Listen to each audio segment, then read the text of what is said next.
আসসালামু আলাইকুম বন্ধুরা, কেমন আছেন আপনারা? আজকে আমি আপনাদের দেখাবো কিভাবে ঘরেই রেস্টুরেন্ট স্টাইলে ফ্রাইড রাইস রান্না করতে হয়। তো না টেনে সম্পূর্ণ ভিডিওটি দেখুন এবং ভিডিওটি ভালো লাগলে অবশ্যই লাইক, শেয়ার এবং সাবস্ক্রাইব করুন।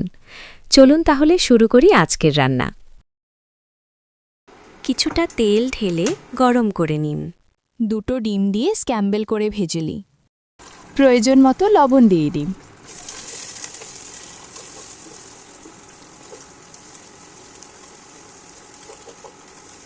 এখন আমাদের স্ক্র্যাম্বল করা হয়ে গেছে। এবার একটি বাটিতে উঠিয়ে ফেলুন। প্যানে এবার কিছুটা তেল দিয়ে দিই। এবার ধুয়ে রাখা চিংড়ি মাছগুলো দিয়ে দিই।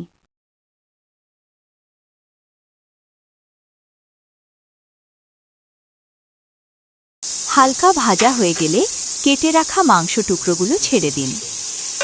সাথে পরিমাণ মতো লবণ, আধা চামচ আদা ও রসুন বাটা দিয়ে দিন। চিংড়ি মাছগুলো লাল হয়ে গেলে বুঝে নেবেন যে ভাজা হয়ে গেছে। সেগুলোকে একপাশে সরিয়ে রাখুন এবং মাংসগুলো ভাজতে থাকুন। গাঢ় বাদামি রং হয়ে গেলে উঠে ফেলুন। এখন কিউব করে কেটে রাখা পেঁয়াজ এবং সাথে কিছু রসুন কুচি দিয়ে দিন।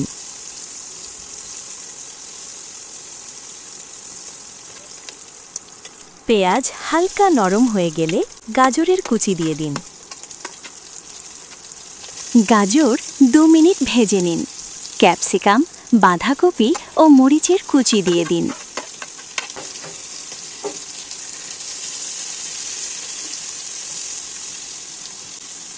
পরিমাণ মতো লবণ দিয়ে দিন। সবকিছু ভালোভাবে মিশিয়ে নিন। বেশিক্ষণ ভাজবেন না, তাহলে রং নষ্ট হয়ে যাবে। সেদ্ধ করে রাখা পোলার চাল মিশিয়ে দিলাম। উপরে আগেই তৈরি করে রাখা এগ ক্রাম্বলগুলো দিয়ে দিন। এবার প্রয়োজন মতো সয়া সস দিয়ে দিন।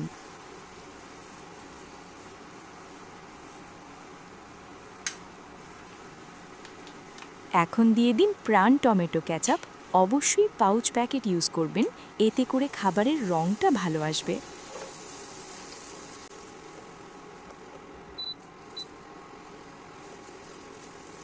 এবার সব মেশানো হয়ে গেলে সাথে দিয়ে দিন আধা চা চামচ ফ্রাইড রাইসের মশলা ও 1 চামচ চিনি।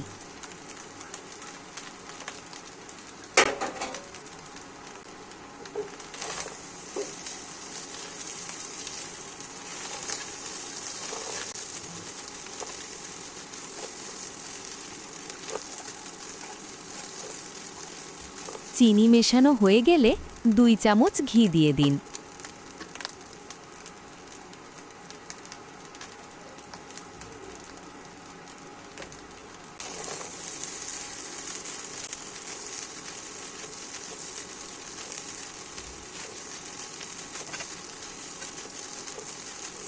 ভালোভাবে ভাজতে থাকুন। ঝরঝরা হয়ে উঠলে নামিয়ে ফেলুন।